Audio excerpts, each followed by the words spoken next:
welcome to the crash course in Keynote.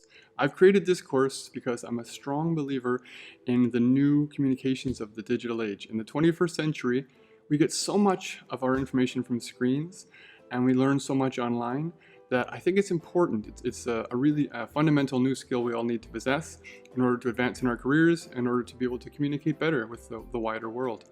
I'm Sean Thompson. I have been teaching in Japan for about the last 20 years for the most part.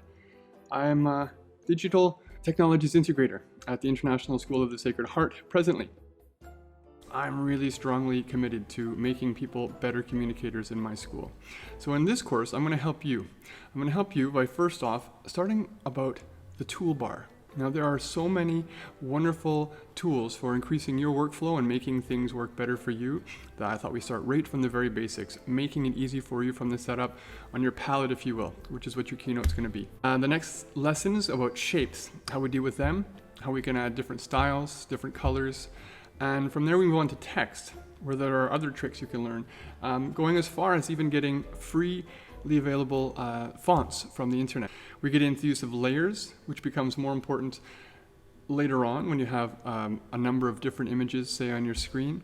It could be, especially for vector graphics, which is just basically the creation of images by placing different shapes on top of one another. You've seen these online, they're really fantastic, and you can make amazing things in Keynote. It's a very well-kept secret, it seems.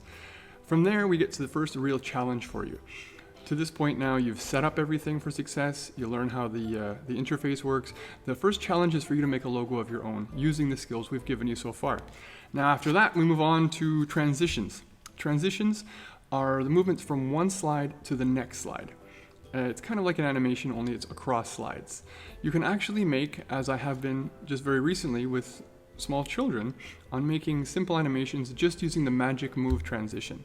You can get into far more advanced arrangements later on when you get into more advanced digital storytelling or presentations to improve the impact and communicate better with your audience, no matter who they may be.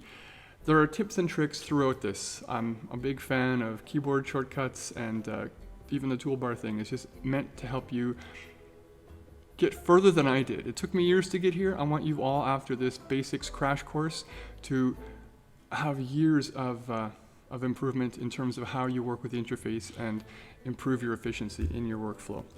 In the end, it's really all about digital storytelling. If you are up in front of 350 people delivering a keynote speech, or you're making an animated video that you can then export to QuickTime to upload to YouTube and advance yourself professionally, or to explain something to a class, Keynote really is a fantastic tool that I'm glad you've decided to learn more about. So why don't we get started?